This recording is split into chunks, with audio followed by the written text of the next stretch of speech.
Hello, everybody. Thank you for joining us today. And I would like to call the November 15th, 2023 meeting of the Arts and Culture Commission to order. Let's start today by welcoming our newest member, Danielle Moe. First of all, just welcome to the Arts and Culture Commission. We are really excited to have you be a part of this with us. Excited to be here. Do you want to tell the commission a little bit about you? Yeah, so I'm originally from the Fargo area. I grew up in South Fargo and have been here pretty much ever since. I attended Concordia College and studied art and marketing there.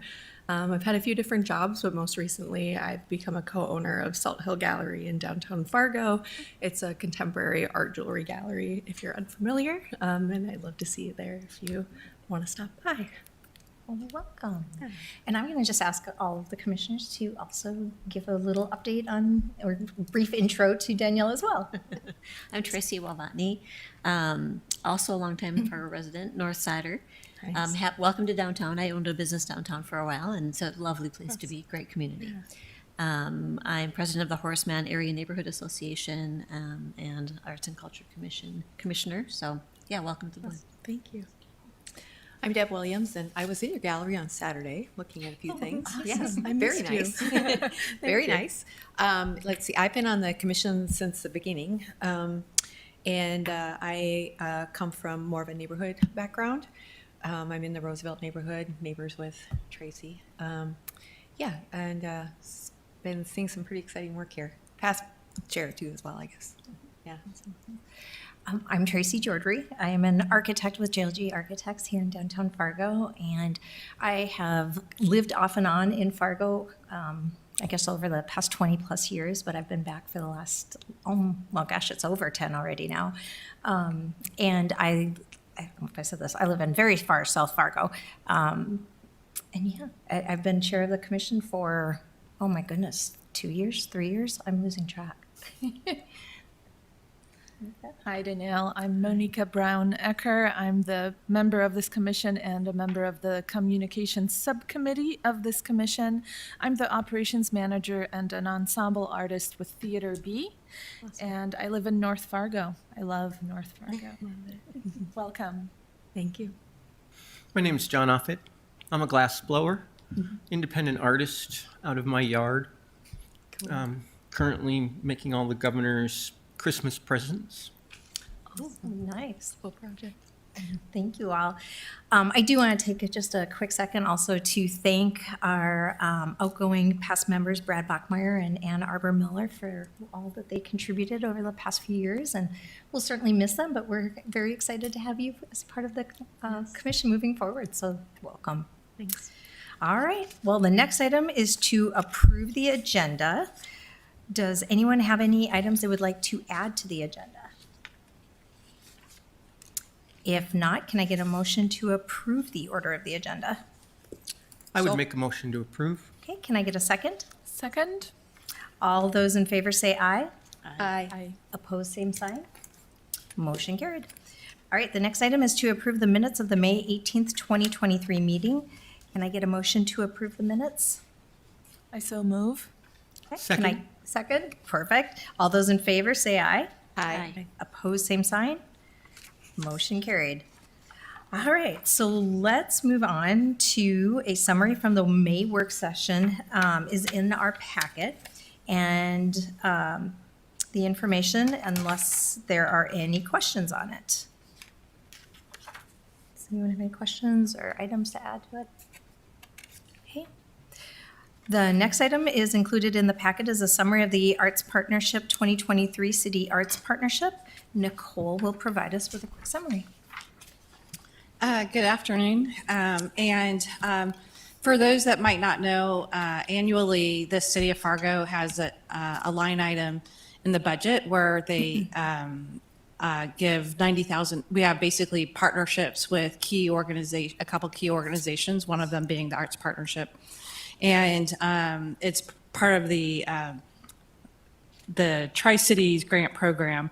And as part of that, you can see Fargo, Moorhead, and West Fargo contribute to that. The city of Fargo contributes 90,000 annually. For the last several years, it's been the same amount of money, 90,000. Those that have been on the Arts Commission might remember way back when it was part of the Arts Commission budget. And over the years, that actually got separated into its own kind of category. And so this year, in your packet is a summary of what the $90,000, some of that 90,000 is kept for overhead and some other things. So this 92,000 that you see just happens to be, of course, the same number, but it's not the actual 90,000. So sorry. In your packet, it shows a little bit how that funding is, when you add the three cities programs together, how that funding gets distributed and some details about their report. So we just wanted to offer that to you. And you can see in your report the grantees. And just on average, some kind of fun facts, if you will, the grants range from $250 to $10,000. You do have to be arts organization and not so it's not given to, sometimes folks think it's individual artists, but that's a different granting program. This is specifically to arts organizations.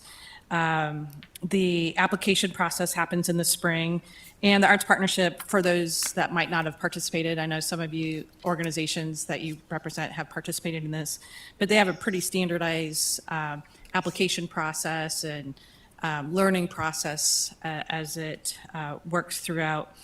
The criteria that they use is, first of all, is an independent selection committee. And the criteria they use is artistic quality, including the organization's integrity and intention regarding the arts programming, impact, existing or potential on the communities and audiences the organization serves, or plans to serve, and then their organizational capacities, capabilities as part of that. On average, 28 applications are received, and there's a lot of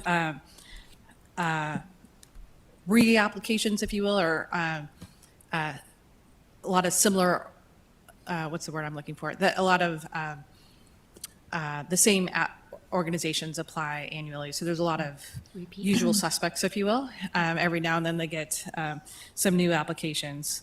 And so really here to answer any questions. Tanya is sorry she's not here to be here in person, but if you have more specific questions, we can invite her back or just wanted to share this information with you. Perfect. Thank you, Nicole. Does anyone have any questions that they want to ask Nicole at the moment? Okay. All right, we'll move on to the staff report. The packet includes staff reports on project updates and other staff updates. Nicole and Megan will provide us with updates.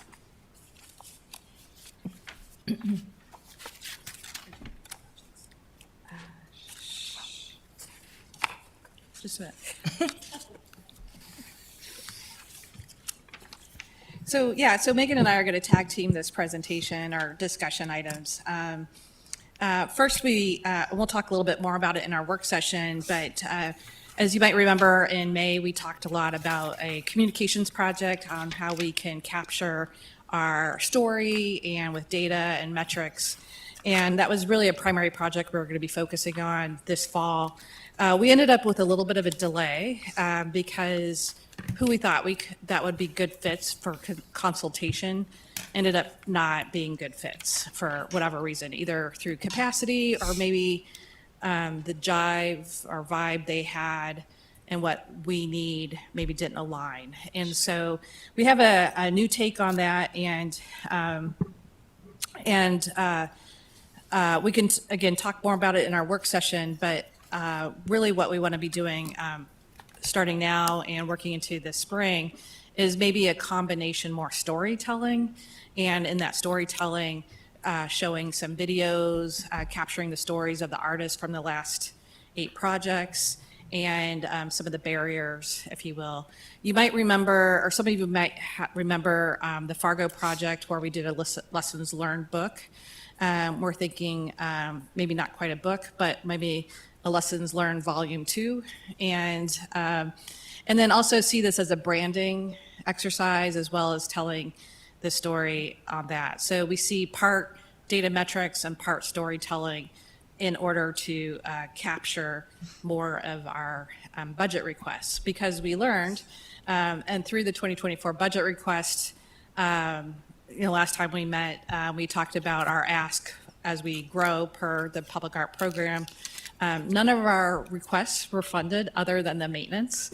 If you've been reading the newspaper, it's been a very tight budget year, and kind of nationwide across, as we all kind of find our steps after the ARP money and federal funds through the pandemic.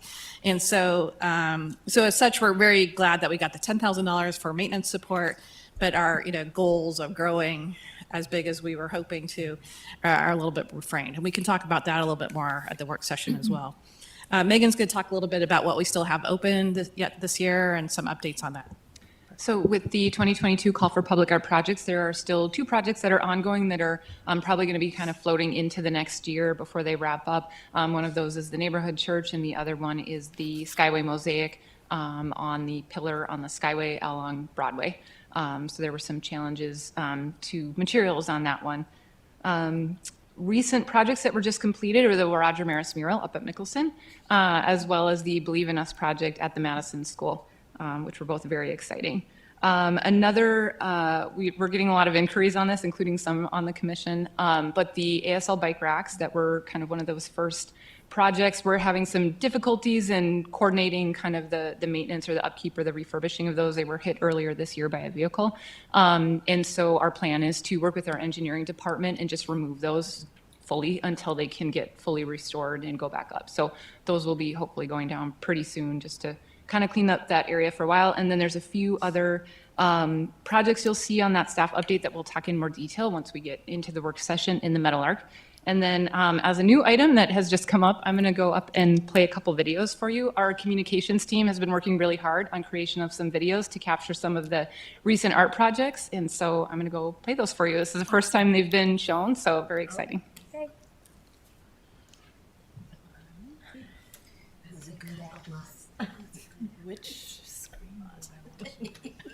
So the first one is on the utility wraps.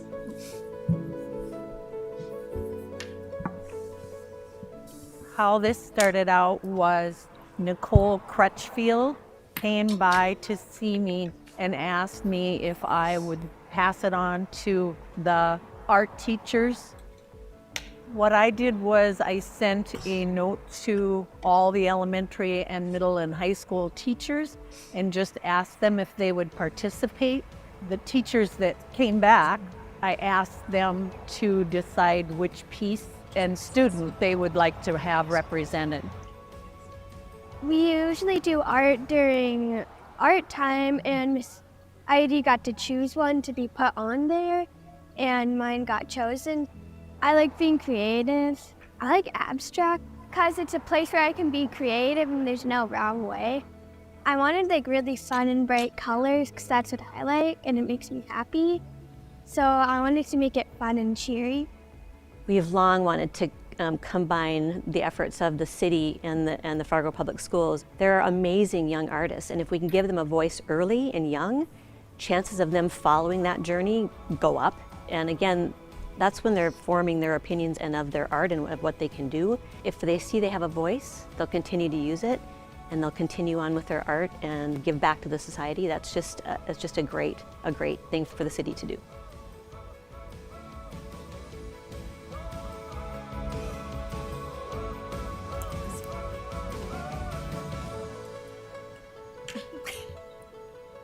So thank you to all the work that Deb Williams did on the project and Sharon Ide. And yeah, it's a great, go see them. They're awesome to see when you drive around, and they just kind of pop up and you're reminded of all the fun things that are happening as well as with students for art.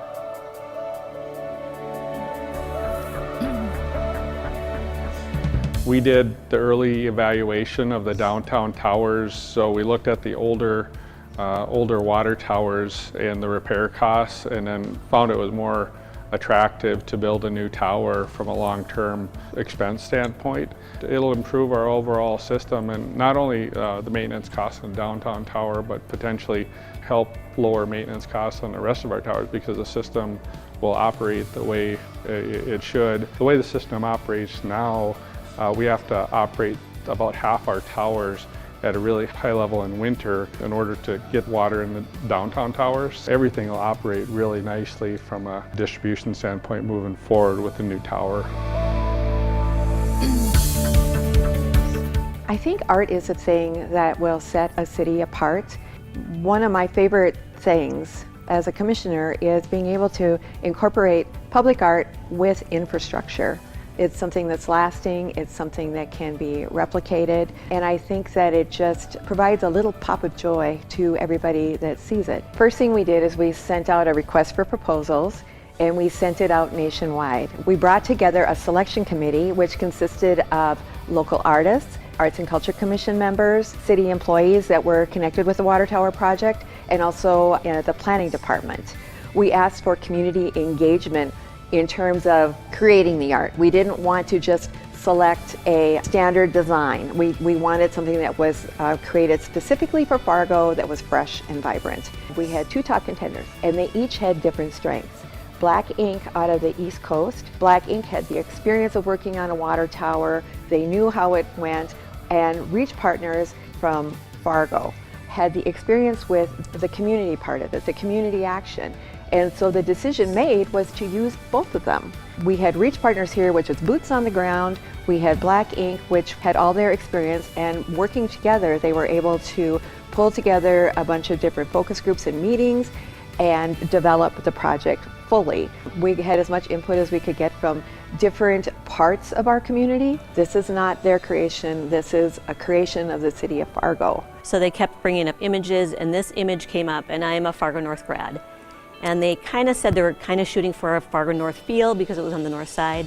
As soon as I saw that image with the Fargo in cursive, I immediately wormholed back to 1984, sophomore year at Fargo North, and I have a jacket, that was my cheerleader jacket, that had the word Spartans on the back that looks just like this image, with all the kind of, waviness and the gold writing in the blue background, with all the other images adding in, the winding streets for the marathons and parades and things like that. It encompasses everything that I think we are in Fargo.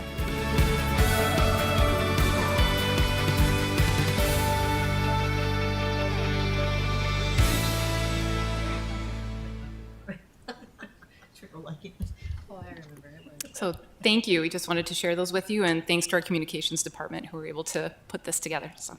Oh, those are fantastic. Thank you. Do we have any other staff updates, or that's everything? Okay.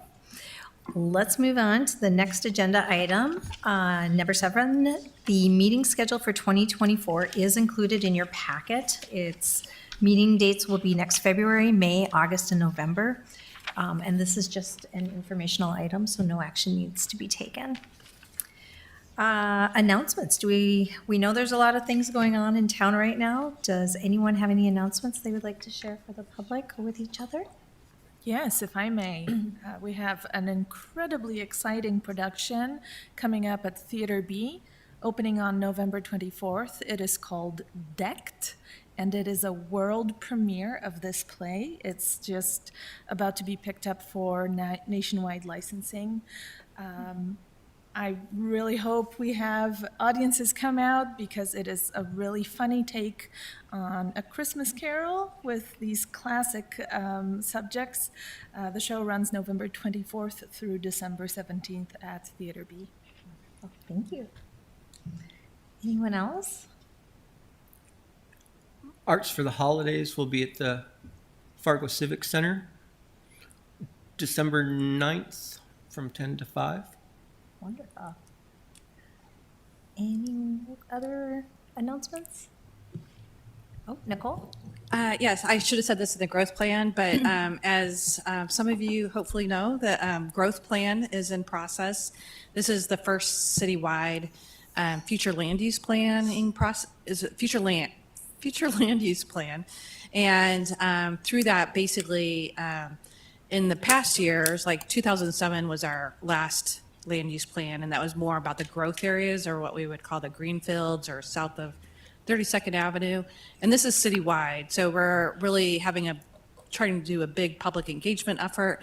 There is a survey online right now that closes on Friday, And I know Tracy is sitting on the technical, or the advisory committee. So we're thankful for the Arts and Culture Commission representatives that are being on there as well. So just wanted to let you know that that survey, we can, hopefully you've been seeing some correspondence and emails coming out from Kim Sutrowski in our office, who's the project manager. All right, any other announcements? That's it. Well, let's adjourn this meeting and we can move up to the Meadowlark Room for the work session, Partnerships in 2024 Project Development, be what we'll be working on. Thanks, everyone.